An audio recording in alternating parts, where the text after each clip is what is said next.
Welcome to Tungal online classes. Today we are going to discuss a new topic, that is electromagnetic induction. Electromagnetic induction.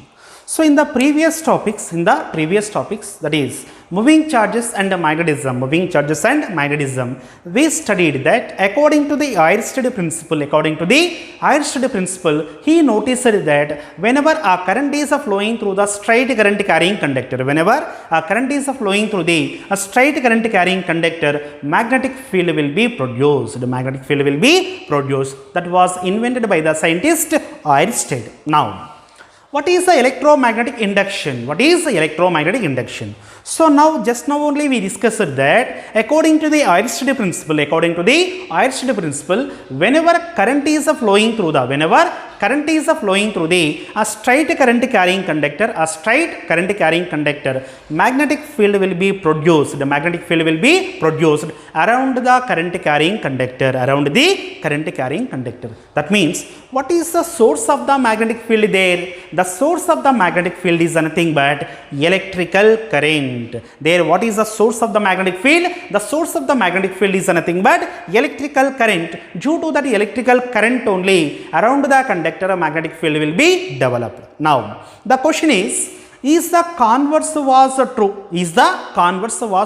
What is the converse? Previously what you told, whenever the current will be there, a magnetic field will be existing. Converse means what? Whenever the magnetic field will be there, is the electrical current will be producing. So that means, is the converse is the true means what? Due to the magnetic field, can we able to produce the electrical current? The answer is yes.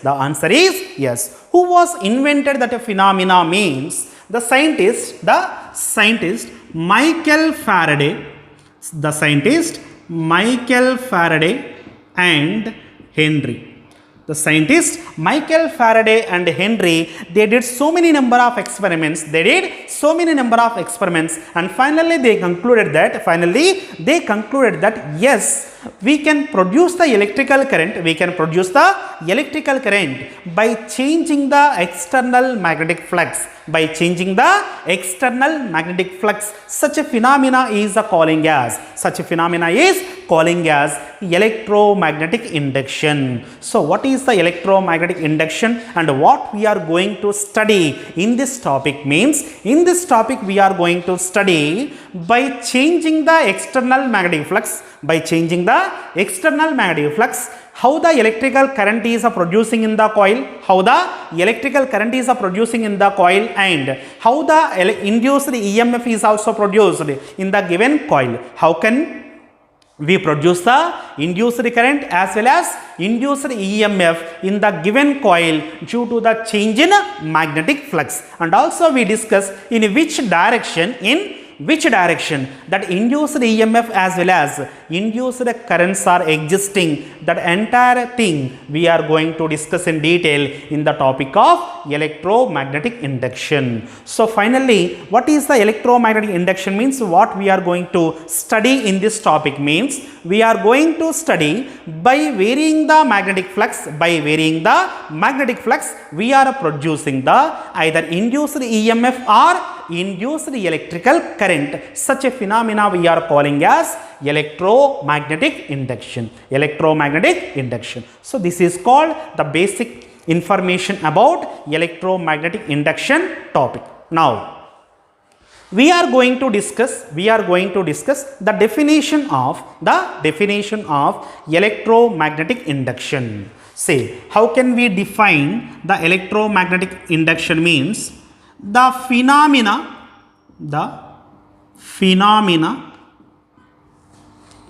in which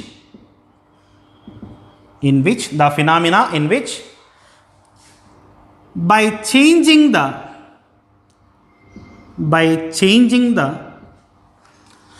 external magnetic flux,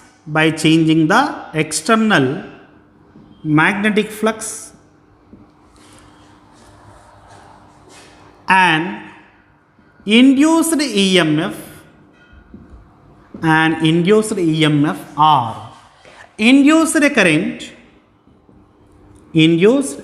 current is produced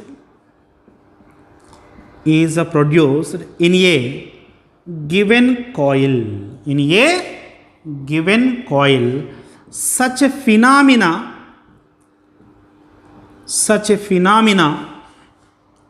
is calling as electromagnetic induction. Such a phenomena is calling as a what? Electromagnetic induction. So what is the definition of electromagnetic induction? The phenomena in which by changing the external magnetic flux, by changing what? External magnetic flux, we can induce either induced EMF as well as induced electrical current in a given coil. Such a phenomena is calling as a what? Electromagnetic induction. So this is the basic information about electromagnetic induction. Now say here, so who was invented the phenomena of electromagnetic induction? Michael Faraday and Henry. So here Michael Faraday was conducted three different experiments for proving that how the induced current or induced EMF is produced in the given circular current carrying coil, due to the change in the magnetic flux, Such type of experiments we are calling as a what? Faraday experiments. So in the Faraday experiments, we will consider first experiment. In the first experiment, we consider two things here. One is circular current carrying coil C1, which is connected to the galvanometer, and the second thing is a what? A bar magnet. So in the experiment number 1, what are the things we consider here? We consider the two things. One is C1 is a circular current carrying coil, and we consider the bar magnet. First we will discuss about circular current carrying coil C1. So here we are saying that it is a circular current carrying coil. So it will able to flow the electricity through it, and this circular current carrying coil will be connected to the galvanometer. So already we know that what is the galvanometer and what is the purpose of the galvanometer is a very sensitive device. That can be able to allow only a small amount of currents which are in the range of 10⁻⁹ amperes also we told. So here a galvanometer will be connected to a circular current carrying coil. The purpose of the galvanometer is whenever the current will be flowing through the circular current carrying coil, the galvanometer will be showing the deflection. So what is the need of the galvanometer means? The need of the galvanometer means whenever the current is flowing through the galvanometer, the galvanometer will be showing the deflection. See, in the coil C1, is there any source of EMF was there? Source of EMF is nothing but the battery. Battery. So whenever the battery will be connected to the coil, then only current will be flowing through the coil. Once again, whenever the battery will be connected to a circular current carrying coil, then only current will be flowing through the coil. Otherwise, there is no source of EMF, there is no current is passing through the coil. That's what we know earlier. Now, in front of the circular current carrying coil, we place a bar magnet. In the last topic, magnetism and matter, we discussed that whenever the bar magnet will be placed at a point in the space around the bar magnet, magnetic field will be developed. So whenever the magnetic field will be there, in that magnetic field lines are existing. So whenever you are placing the bar magnet here means it will be producing the magnetic field. Due to that magnetic field lines are existing. Already we also discussed the properties of the magnetic field lines. outside the bar magnet, the magnetic field lines are coming out from the north pole. When you see outside the bar magnet only, the magnetic field lines appears to be coming out from the north pole, and at the south pole they appears to be ended. Actually, the magnetic lines of forces are the circular loops. Inside the bar magnet they are moving from south to north. Outside the bar magnet they will be moving from where to where? North pole to the south pole. These are the properties already we studied. But here what we needed here means, whenever you are placing the bar magnet,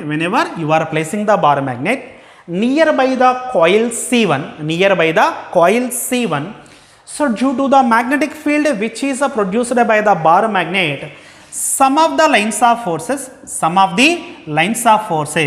are passing through the given circular current carrying coil C1. So what point here we have to notice that whenever the bar magnet is placed nearer to the coil C1, whatever the lines of forces that are produced by the bar magnet, out of them some of the lines of forces are passing through the given circular current carrying coil. In the initial case we are assuming that both the bar magnet as well as circular current carrying loop, both are in the state of the rest. Now what we told here, whenever the bar magnet was placed near the circular current carrying C1, some of the lines of forces are passing through the given circular current carrying loop C1. Now what is the definition of the electromagnetic induction? By the definition of the electromagnetic induction, whenever there is a change in a magnetic flux, either the induced current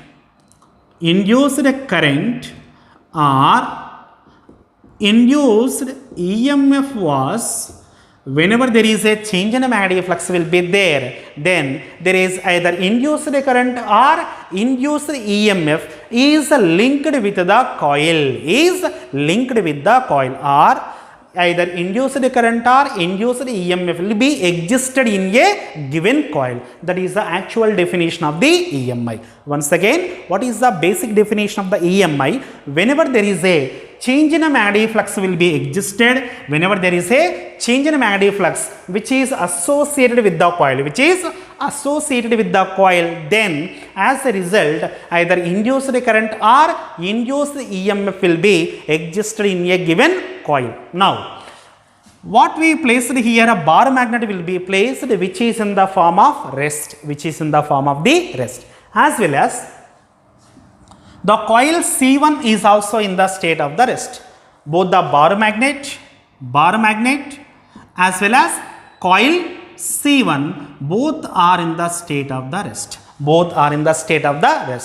So whenever this bar magnet as well as circular current carrying loop both are in the state of the rest, a constant flux will be passing through the coil C1. So this is the point we have to understood. What point we have to understood? Whenever either the bar magnet or circular current carrying coil, both are in the state of the rest, what we noticed that the constant flux will be passing through the coil. Let it be initial flux we will assume that is taken as phi initial is equal to phi naught. The final flux is also remain same. That means there was no change in the amount of the flux, which is linked with the coil. So whenever there is no change in flux, delta phi is equal to what? 0. Delta phi is equal to what? 0. Delta phi denotes what? Change in external magnetic flux. Whenever the change in magnetic flux is equal to 0, so from the definition of the EMI, the induced current is also is equal to 0. Whenever the change in magnetic flux is equal to 0, from the definition of the EMI, we can't find any current in the coil C1. We can't find any current means what? There was no deflection. In galvanometer. So whenever we find there is no deflection, there was no deflection in the coil, in the coil C1 means, whenever both the bar magnet as well as the circular current carrying coil both are in the state of the rest, as a result the initial amount of the flux is equal to what? Final amount of the flux. So the change in flux value is equal to 0. Whenever the change in flux value is equal to 0, we find there is no current is flowing through the galvanometer. So this is the condition which was verified experimentally by the Michael Faraday, that what we studied in the experiment number 1. So this is the case 1. This is what? Case 1 in the experiment number 1. So what is the case 1? Both bar magnet as well as coil C1 will be in the state of the rest. Now see here, in the previous case what I was assumed that the bar magnet as well as the coil C1 both are in the state of the rest. As a result, the change in flux is equal to what? 0. Now I am assuming that the bar magnet will be approaching the face of the coil. So here coil will be there. I am bringing the bar magnet towards the face of the coil. So whenever a bar magnet will be approaching the face of the coil, what we will notice that, so whenever the bar magnet will be here, less number of lines of force are passing through the coil. Whenever the bar magnet is far away from the coil, so only less number of lines of forces are passing through the coil. That means initial flux is what? Less. Initial flux is equal to what? Less. Whenever the bar magnet will be far away from the coil C1. Now the bar magnet is bringing towards the face of the coil, means the bar magnet is approaching, coming very nearer to the coil C1. Whenever the bar magnet will be coming very nearer to the face of the coil, so there is a chance for increasing in the magnetic flux. So many number of lines of force are able to crossing the given coil C1, so that whenever the bar magnet will be approaching the face of the coil, what we will notice that there is a more number of lines of force. There will be a more number of lines of forces are passing through the given coil, So in this case, we find the change in flux value is not is equal to 0. When the change in flux value is not is equal to 0, when the bar magnet will be approaching the face of the coil, the change in flux value is not is equal to 0. How can you say the change in magnetic flux value is not is equal to 0? Means while the bar magnet is approaching the face of the coil, we notice there was a deflection in the galvanometer.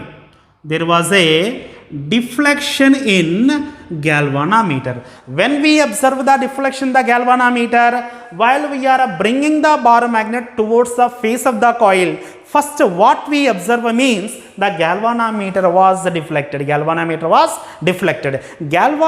will be deflected means what?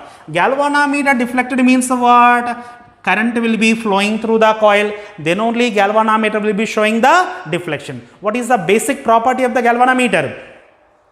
Whenever the current is flowing through the galvanometer, it is showing the deflection. So when we are bringing the bar magnet towards the face of the coil, we notice that what we notice here, there was a deflection in the galvanometer. There was a deflection in the galvanometer means the current will be flowing through the coil. Current will be flowing through the coil. So when the current is existed in the coil means, when the current will be existed in the coil means there was a change in external magnetic flux.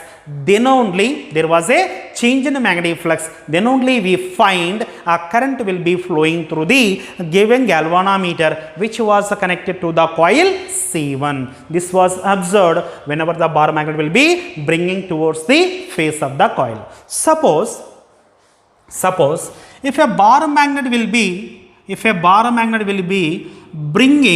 bringing towards the face of the coil with faster, towards the face of the coil will be faster means you find a large amount of deflection will be noticed in the galvanometer. Very important point. When we find a larger deflection means, when you are bringing the bar magnet faster towards the face of the coil, you may notice that there was a large amount of deflection was produced within the galvanometer. If you see the galvanometer, the readings will be like this. So this is a 0 ampere, 0 milliampere or microampere. This is a 30 milliampere. This is a what? 30 milliampere. So I am assuming that whenever the north pole of the bar magnet is approaching the face of the coil, I am assuming that the deflection will be towards right, or the deflection will be in the clockwise direction. The deflection will be towards in the which direction? Right side direction or clockwise direction. What I was assumed that here to understanding purpose, whenever the north pole of the bar magnet is approaching the face of the coil, I am assuming that the deflection produced within the galvanometer will be existing in the clockwise direction. Suppose the same bar magnet will be there and north pole is also facing the coil. Facing the coil C1. Now I am bringing the bar magnet which is away from the given coil C1. So in the previous case, we are bringing the bar magnet towards the face of the coil, At that time, the deflection will be in clockwise direction. That was observed in the case of the galvanometer. Now, in the second case, what I was assuming that whatever the bar magnet was there and the north pole of the bar magnet will be facing the coil, but in this case, the bar magnet is moving away from the coil C1. The bar magnet is what? Moving away from the coil C1. In this case also flux will be changes. Why? Whenever it is here, maximum flux will be there. Whenever the bar magnet will be moving away from the coil, flux value will be changes. So here also change in flux will be there while the bar magnet is also receding away from the given coil C1 or moving away from the coil C1. But whatever the deflection means, whenever the bar magnet is moving away from the coil C1, you find the deflection that should be takes place in the opposite direction. So what is the difference between the first case and this case means, while the north pole of the bar magnet will be coming towards the face of the coil, we assumed that the deflection was produced within the clockwise direction. Similarly, whenever the north pole of the bar magnet will be facing the coil as well as the bar magnet is moving away from the coil, we find the deflection in the galvanometer that should be in the opposite direction. So here the deflection in the galvanometer, is also depends upon the motion of the bar magnet, with respect to the coil. Such a type of motion we are calling as relative motion. Such type of motion we are calling as what? Relative motion. So like this also we will tell. The amount of the deflection or in which direction the deflection was produced in the galvanometer is depends upon the relative motion between bar magnet and coil C1. So on what factors the deflection produced within the galvanometer was depends, means the deflection produced within the galvanometer will be depends upon the relative motion between the bar magnet, as well as circular current carrying coil C1. So this is the observations we find in the experiment number 1. Now, so here in experiment 1, whose motion you consider here? By keeping the coil is in the state of the rest, you just keep the bar magnet as a stationary in the first case, and you are bringing the bar magnet towards the face of the coil, and you are moving away the bar magnet from the face of the coil. So whatever the observations you find in the previous case, that is coil is in the state of the rest and bar magnet is in the state of the motion, the similar observations in terms of either magnitude or as well as the direction, the similar observations you may find by keeping the bar magnet in the state of the rest, and the same coil C1, initially it was keeping in the state of the rest, and the coil C1 is bringing towards the bar magnet, and the coil C1 is also moving away from the given bar magnet. The similar observations, similar values we find in this case also. What that case? The coil C1 is in the motion and the bar magnet will be in the state of the rest. In that case also, whatever the observations we did in the previous case, the same observations we have to find in this case also. This is about experiment number 1. Now, experiment number 2. In the experiment number 1, what we consider? We consider a circular current carrying loop C1 is considered, and which is connected to the galvanometer. In that galvanometer, we find the deflections. So whenever there was a change in magnetic flux due to the relative motion between the bar magnet as well as circular current carrying coil, we find the deflection in the galvanometer. Whenever there is no relative motion, that means both are in the state of the rest, we can't find any deflection in the case of the moving coil galvanometer. Now, in the experiment number 2, we consider two coils. First coil will be remain same. First coil is considered, that is connected to the galvanometer. So that can be used for what purpose? Whether current is flowing or not. For that purpose only we consider the coil C1. Now I consider one more current carrying coil C2, which is connected to the battery. Already I told, whenever there is no source of EMF was there in a given coil, there is no current is flowing through the coil. So in the case of the coil C2, this coil is connected to a source of EMF. A coil is connected to what? Source of EMF. Whenever the coil is connected to the source of EMF, current is flowing through the coil. Again, going back to the moving charges and the magnetism, whenever a current is passing through the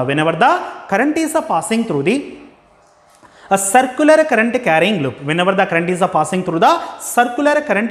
loop, around the loop magnetic field will be developed. So once again, if you consider a circular current carrying conducting loop, at the center of the circular current carrying conducting loop, you find the magnetic field intensity is equal to what? B is equal to mu naught I by 2r. That means whenever the current is flowing through the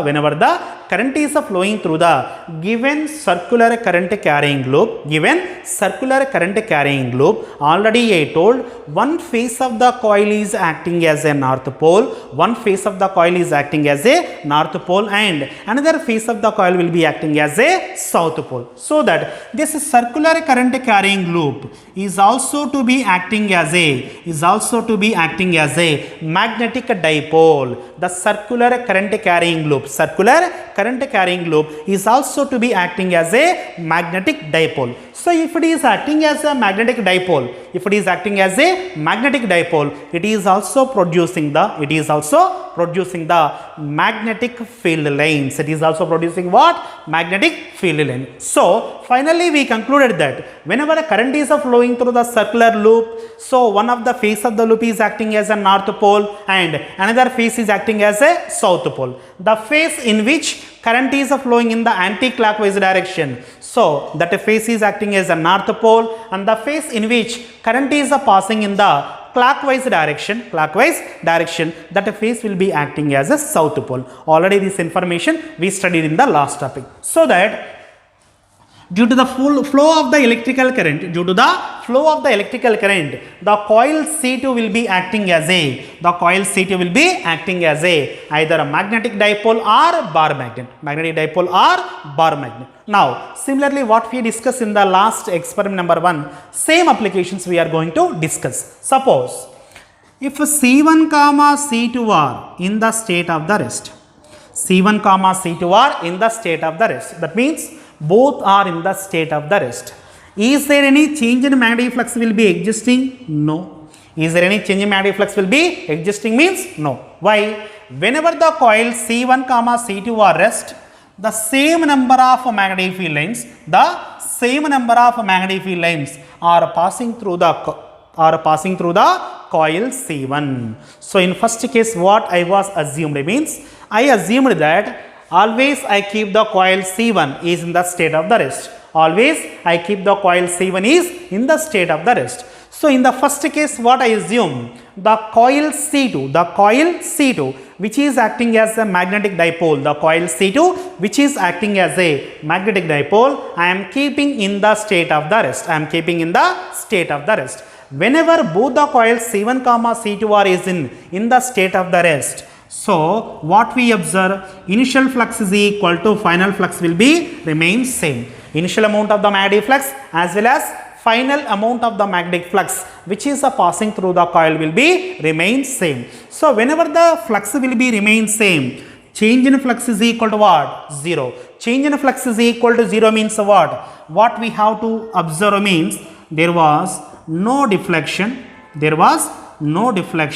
is produced within the galvanometer. There is no deflection was produced within the galvanometer. C1 comma C2 are in the state of the rest. Whatever the initial flux is passing through the coil C1,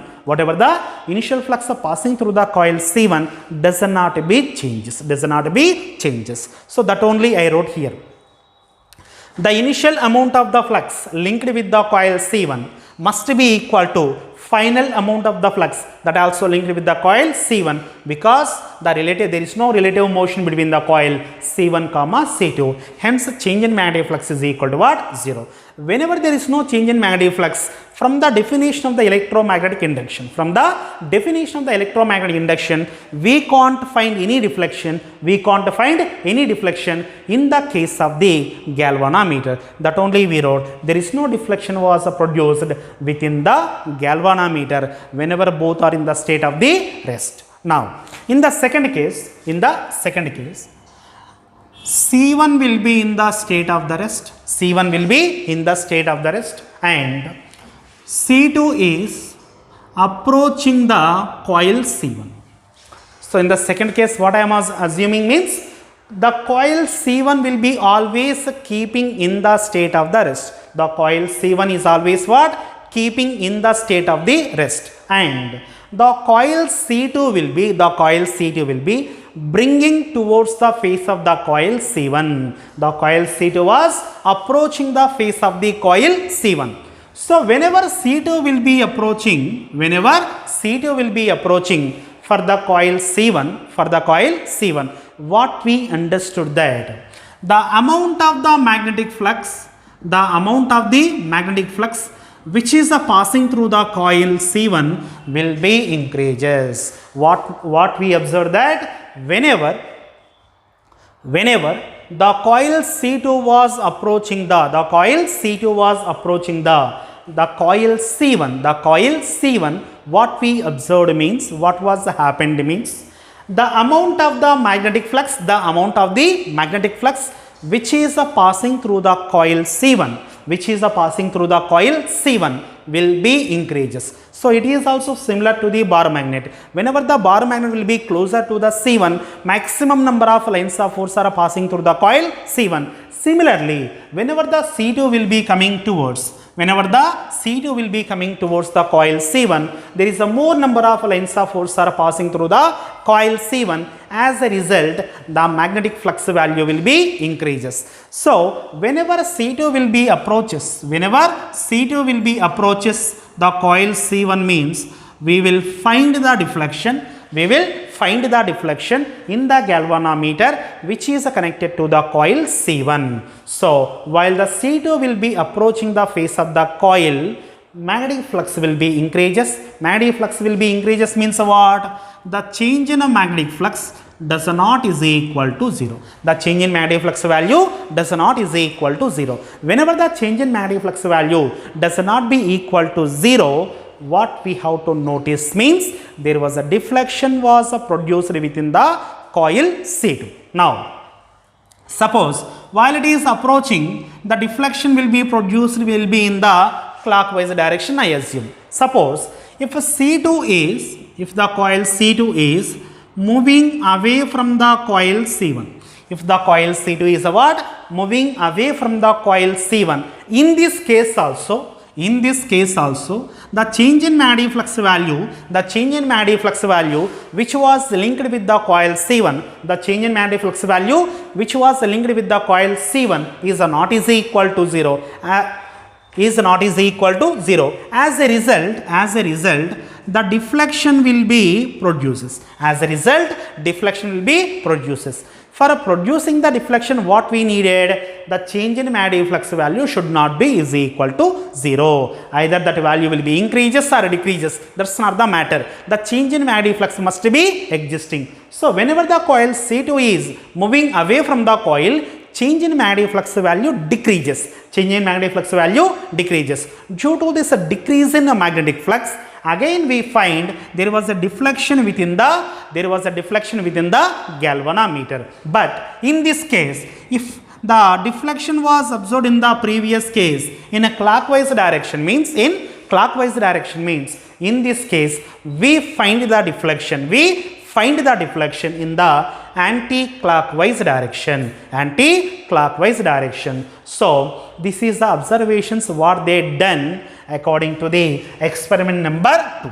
The similar observations we also find that by keeping the C2 coil is in the state of the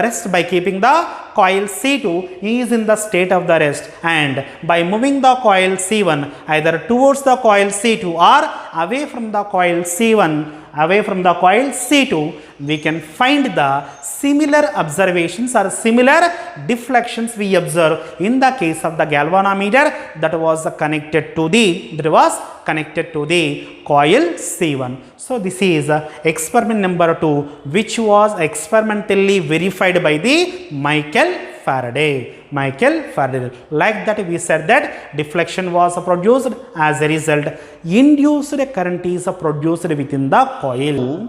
We consider both the coils C1, C2 in the last experiment number 2. What we discussed, we consider both the coils C1, C2 For the coil C1, we connected the galvanometer, and for the coil C2, just we connected the battery only. In the experiment number 2, what we discussed actually, in the experiment number 2, we consider both the coils C1, C2, whereas for the C1 is a galvanometer was connected, for the coil C2, a battery will be connected, a source of EMF will be connected. So whenever the current is flowing through the coil C2, as a result, around the coil C2 magnetic field was developed. Around the coil C2 magnetic field was developed. Due to this magnetic field, some of the lines of force are passing through the coil C1. As a result, there was a change in flux will be existing due to the relative motion between the coils C1, C2. Either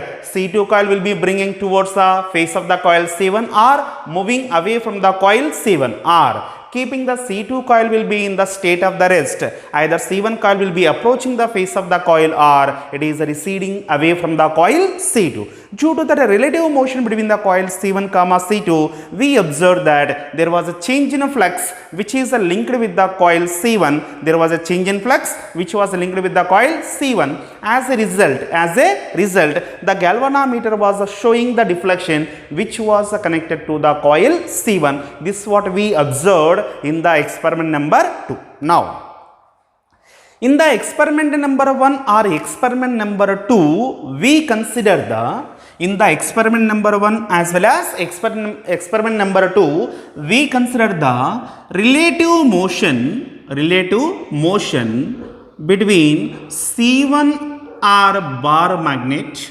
C1 and bar magnet, or C1 and C2 coils. So in the either experiment number 1 or experiment number 2, what we consider actually, we consider the relative motion between the coil C1 or the bar magnet in the first case. In the second case, we consider the relative motion between the coils C1, C2 respectively. That means either of the coil or the bar magnet, or either of the coil C1 or coil C2 must be existing in the motion to observe the change in a magnetic flux which was linked with the coil C1. But in the case 3, what we are assuming that C1, C2 coils must be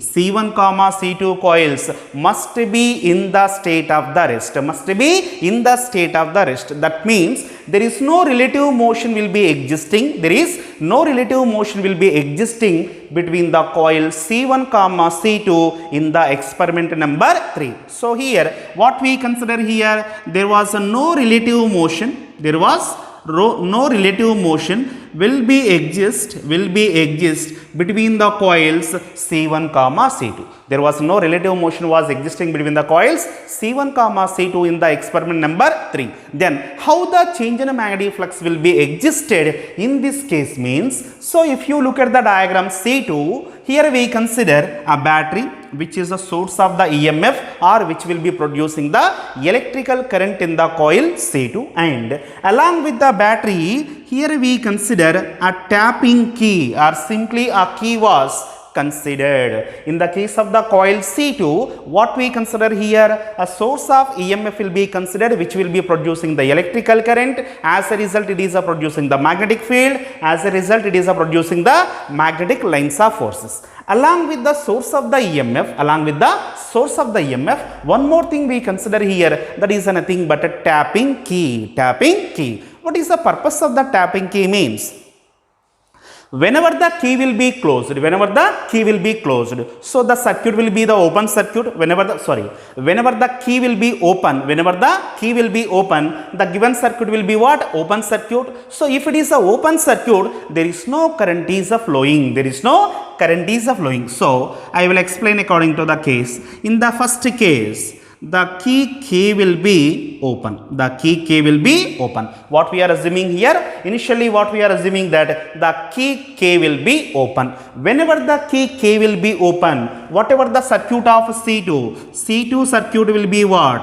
Open circuit. C2 circuit will be what? Open circuit. If it is a open circuit, Current flowing through the coil C2 is equal to what? 0. If it is an open circuit, the current flowing through the coil C2 is equal to what? 0. If a current will be is equal to 0, the magnetic field produced around the coil C2, the magnetic field produced around the coil C2 is also to be equal to 0. Once again, so what is the case when we consider? We are assuming that the tapping key or plug key will be open. Whenever the key will be open, the given circuit will be acting as a open circuit. Whenever the circuit will be the open circuit, there is no current will be flowing through the circuit. Whenever there is no current, there is no magnetic field. What is the Aristotle principle? Whenever the current will be flowing through the given coil or a conductor, around the coil or conductor, magnetic field will be develops. Whenever there is no current means there is no meaning of existence of the magnetic field. Whenever there is no magnetic field, so what we will say? So there is no lines of forces. There is no lines of forces are passing through the coil C1. There is no lines of forces are passing through the coil C1. If there is no lines of force are passing through the coil, the amount of the initial flux which is linked with the coil C1 will be is equal to 0. So if there is no lines of forces are passing through the coil C1, so there is no existence of the magnetic flux. That means whenever the key will be open, the initial flux which was linked with the coil C1, will be equal to 0, So initial flux what we got here? 0. Now in case 2, we assumed that the key will be closed. What we assume in the case 2? The key will be closed. So whenever the key will be closed, so the circuit becomes to what? Closed circuit. The circuit becomes to what? Closed circuit. So in this closed circuit of coil C2, there is a source of EMF. So whenever you are closing the tapping key K, it becomes to what? A closed circuit. As a result, current will be flowing through the circuit. Current will be flowing through the coil C2. Whenever the current is flowing through the coil C2,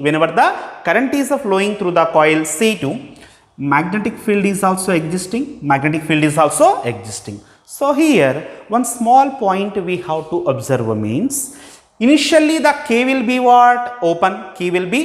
At that time, current value is equal to what? 0. As a result, the initial flux which was linked with the coil C1 is equal to 0.